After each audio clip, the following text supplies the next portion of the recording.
Songbirds and sharks have received what conservationists say are vital new trade protections.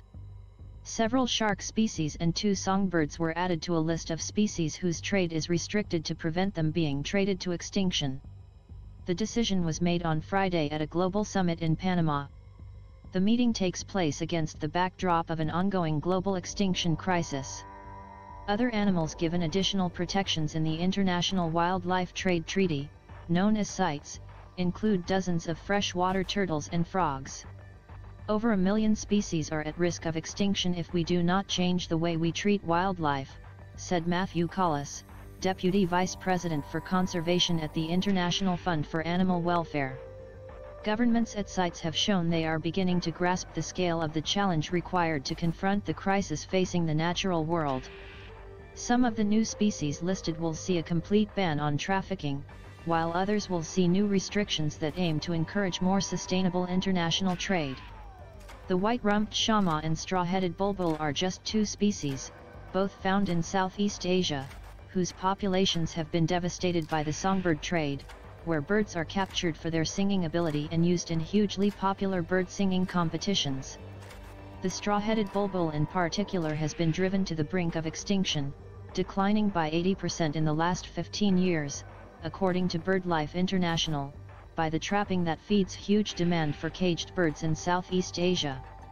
If any species deserves this listing, it's the straw-headed bulbul, said Kanatha Krishnasamy, Director of Traffic Southeast Asia, a non-governmental organization that works globally on trade in wild animals.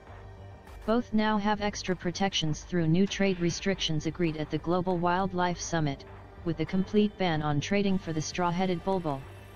However, experts say many songbirds that remain unlisted do not have the same protections and remain under threat.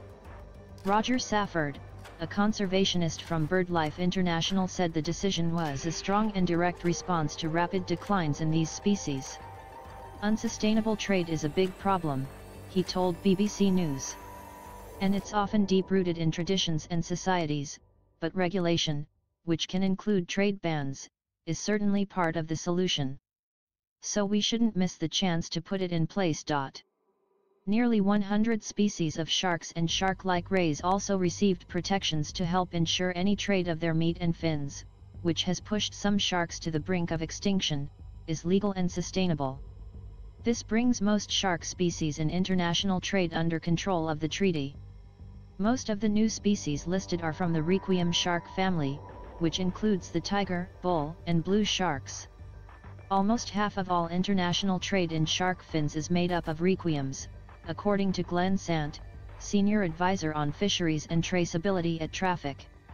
While some of these sharks are not considered threatened, all were added to account for lookalikes, species that are difficult to distinguish from those that are critically endangered. The inclusion of lookalike species means traders will be unable to pass off a protected shark as an unprotected shark in a trade. The guitarfish family of shark-like rays, whose fins are traded like shark fins, also had 37 species receive new protections. The rays are a coastal species, particularly vulnerable to fishing methods like trawling. It's a really important first step, says Sant. We all get excited about species being listed on CITES. But the hard work begins when countries actually have to implement that. Other species that received new protections include the tiny, translucent glass frogs and dozens of species of freshwater turtles, both high in demand among exotic pet collectors. Freshwater turtles are one of the most endangered groups of vertebrates, with some being sold for thousands of pounds. Among the freshwater turtles that received new protections are both species in the unusual-looking Matamata family. The listings mean any trade will need proof that it is sustainable and legal.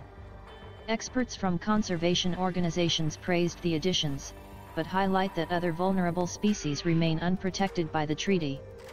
We would have liked to have seen even more of the freshwater turtles protected. All of the freshwaters are in trouble, and are overexploited, says Sue Lieberman, Vice President of International Policy at the Wildlife Conservation Society. Amphibians and reptiles in general have received a lack of attention, even though their popularity as pets has increased since the first lockdowns of the pandemic, according to Lieberman. We need to look more at the amphibian trade in the future, because amphibians have been hit hard by climate change and they've been hit hard by disease, so they're more vulnerable to trade, says Lieberman. Increasing temperatures around the globe have increased the spread and severity of diseases that affect amphibians and can cause their habitats to become too dry. The International Union for Conservation of Nature Red List lists 41% of amphibian species as being threatened with extinction, making them one of the most threatened vertebrate classes on Earth.